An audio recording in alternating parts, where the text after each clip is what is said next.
What's up, everyone? So I was watching SportsCenter on ESPN earlier, and they had this in-depth segment breaking down the Lakers' biggest roster concerns heading into the regular season. And honestly, the more the analysts talked about it, the more it became crystal clear that the issue everyone identified all off-season long is still very much a problem that needs to be addressed. The panel was discussing how all off-season the big question mark with this Lakers team has been defense out on the perimeter, athleticism, and two-way capability. They need a guy who can knock down the three ball as well as defend, ideally, multiple positions. It's why names like Andrew Wiggins made so much sense in trade discussions. Even lower-tier options like a Matisse Thybulle or a Haywood Highsmith could really go a long way for this Lakers roster in terms of filling that specific need. Now, before we get deeper into this breakdown, I need to ask you guys for a quick favor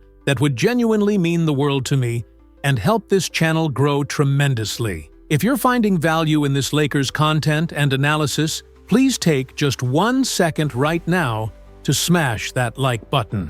I know it seems like such a small thing, but those likes make a massive difference in the algorithm and help get this content out to more Lakers fans who need to stay informed on everything happening with the team. Seriously, it takes literally 1 second to tap that like button, and it helps me out more than you could possibly know. I genuinely appreciate each and every one of you who takes the time to do that, so please hit that like right now before we continue with this Lakers breakdown. So getting back to the SportsCenter discussion, this has been pretty much the general consensus all off-season long that the Lakers, at some point, are going to need to make a move to address this perimeter defense and two-way wing issue. In a perfect world, the Lakers would have gotten the Andrew Wiggins trade done already, but the analyst said he's okay with them not overpaying for that acquisition. The front office is kind of letting things figure themselves out. Naturally, there's still the potential that Marcus Smart rises to the occasion and solves that problem for the Lakers. When you look at the first preseason game where Smart actually got into the swing of things and played meaningful minutes, he looked absolutely fantastic. He was playing on both sides of the basketball, diving for loose balls, doing all the dirty work. Smart was everything you want from a two-way player, and then some. So if he can maintain that level of play, and it really just comes down to health with him, that could go a long way towards solving this issue. Jared Vanderbilt looks every bit like the 22-23 version of Jared Vanderbilt defensively.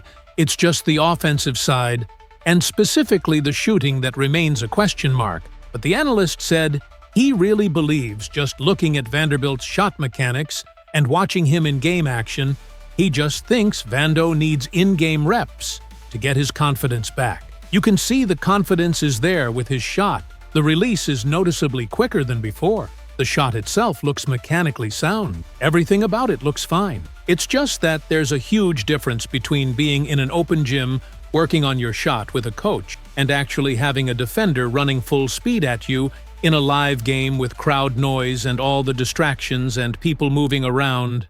It's just a completely different world when you're in a gym by yourself versus being in an actual live NBA game situation. So the analyst really thinks Jared Vanderbilt just needs consistent reps and game experience. Maybe Vanderbilt can rise to the top and be that solution. You could also argue that Jackson Hayes has been the Lakers' best two-way guy throughout the preseason. He definitely still needs some developmental work and is clearly a guy who can continue to progress.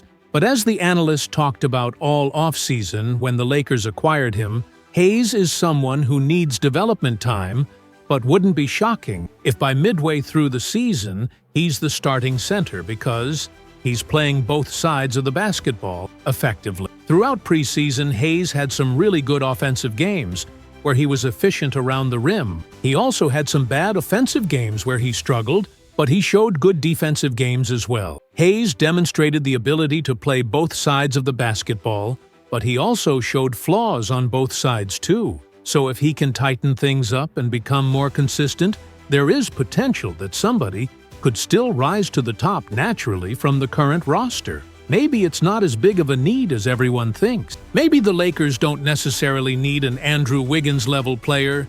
Maybe they just need a Matisse Thybulle or Haywood Highsmith type to fill that role. Then the team got into preseason, and the thinking was, okay, let's see how things actually look in game situation. You can't take everything away from preseason, obviously, but you do get a pretty good idea of things that rise to the top and areas that need improvement. And it has been abundantly clear throughout every preseason game that went essentially the same way. The Lakers desperately need perimeter defense, athleticism, and two-way capabilities. That was something that was very apparent during the offseason when everyone was analyzing the roster. Fast forward to preseason, and it's very apparent in actual games, and the Sports Center panel doesn't think this issue is going to magically go away once the regular season starts. LeBron James definitely helps with athleticism when he's on the floor. We've seen that he can buy in defensively when properly motivated and locked in,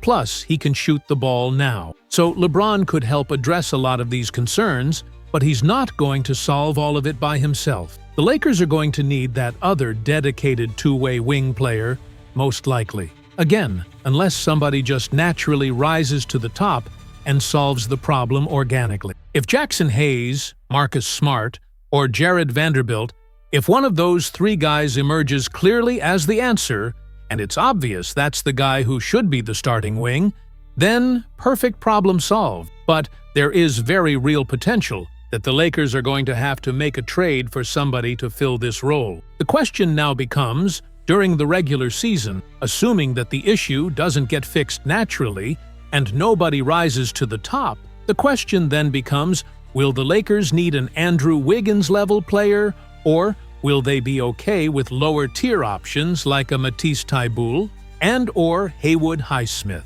You've got to keep in mind you could get literally both Haywood Highsmith and Matisse Thybulle for cheaper than Andrew Wiggins by himself, both in terms of contract salary and probably in terms of assets required to acquire them in a trade. So the Lakers need to evaluate, okay, how is this team constructed, and what do they actually need? The analyst made the argument before that one of Andrew Wiggins' best attributes is his ability to self-create offensively as well, and just score the basketball in isolation situation. On any given night, Wiggins can be your second-best player. Now the analyst clarified, because he's made this point before and gotten pushback. So listen to the words carefully. On any given night, Wiggins can be your second-best player. That doesn't mean that he is definitively your second-best player every single night. That doesn't mean every night he'll be your second-best player. But he's a guy that on a random Tuesday can go out and drop 30 points, self-create his own shot,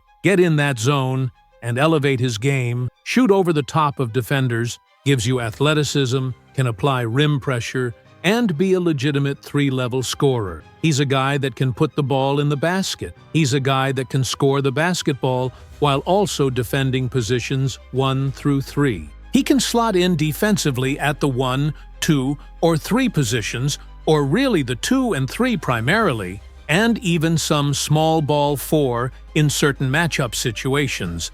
But the big question is, do the Lakers actually need all of that offensive creation from their wing? When you look at the current roster construction with guys like Rui Hachimura, Jared Vanderbilt, Marcus Smart, all these players, the Lakers have Luka Doncic, LeBron James, Austin Reeves, DeAndre Ayton, and Rui Hachimura. If you go down the roster with Jackson Hayes and all these guys, the Lakers have so much offensive firepower and creation already. They have 3 guys in Luka, LeBron, and Austin who are all best with the ball in their hands, creating plays for themselves and others. So how much opportunity is somebody like Andrew Wiggins actually going to get, as far as being more than just relegated to being a catch-and-shoot three-point shooter standing in the corner all game? Yeah, Wiggins can attack the occasional closeout and make plays off the bounce.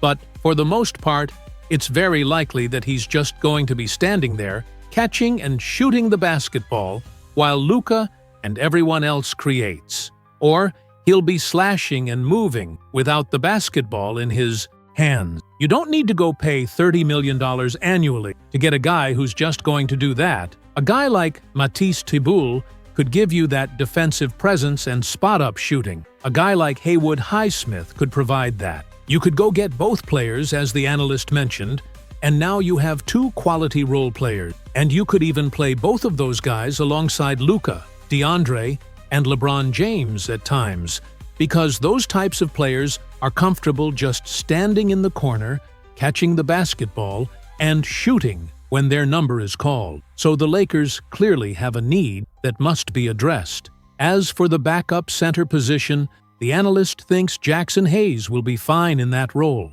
Hayes has looked good throughout the preseason. He's going to be efficient around the rim. He's going to produce. The Lakers are also going to run a lot of small ball lineups because they have a bunch of 6'8" versatile players on the roster. So there will be small ball units throughout game. Jackson Hayes can fill in the backup center role adequately. In the mix of everything, if you can acquire a backup center as well, that would be perfect. If you can go get a backup big, along with someone like Haywood Highsmith, or get a Matisse Thybulle plus a Robert Williams type, or get a Dylan Brooks and a Nick Richards package, sure, go ahead and do that. If you can get multiple role players in the mix of addressing this need, then absolutely make those moves.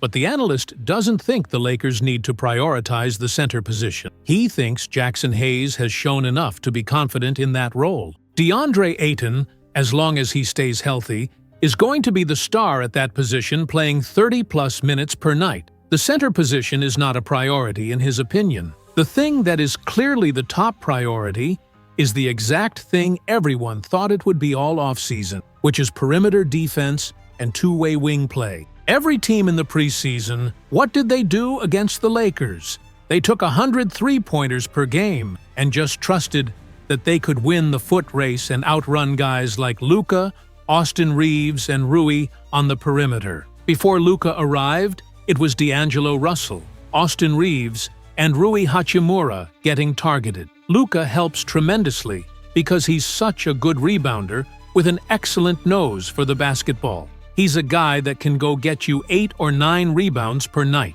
So Luka is definitely someone who helps more defensively than someone like D'Angelo Russell did, but you still want that additional athleticism and someone who can chase players around screens and defend multiple positions. Marcus Smart looked like a superhero for the Lakers in his last preseason game, and it was simply because he was hustling and doing all the dirty work. He was diving for loose balls in a preseason game, sacrificing his body so he could impact the game and make winning plays. The Lakers need more guys like that with that mentality. So the analyst doesn't hate the idea of taking chances on players like Matisse Thybulle or Haywood Highsmith, taking flyers on these types of role players, and seeing if one or multiple of those guys can really have a significant impact. If you can acquire multiple of those players, maybe they can collectively solve the problem. The Lakers have a clear need that needs to be addressed, and the analyst doesn't think it's really going to be truly solved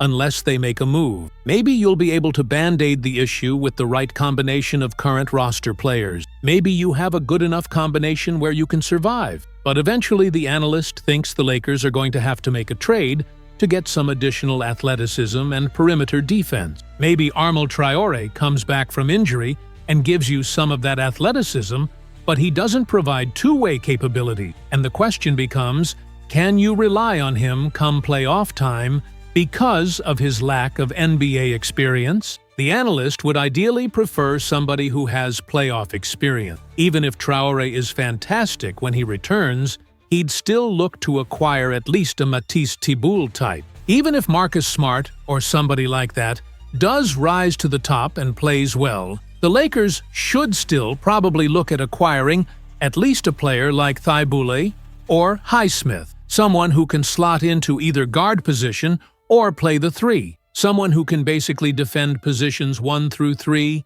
has the wingspan, has the size, has the athleticism, can chase down loose balls, and make hustle plays. That's ideally what the analyst would look for if he's running the Lakers' front office. So that was the full Sports Center breakdown of the Lakers' biggest remaining issue. And honestly, it's exactly what everyone expected. This team desperately needs perimeter defense and two-way wing players if they want to compete for a championship this season.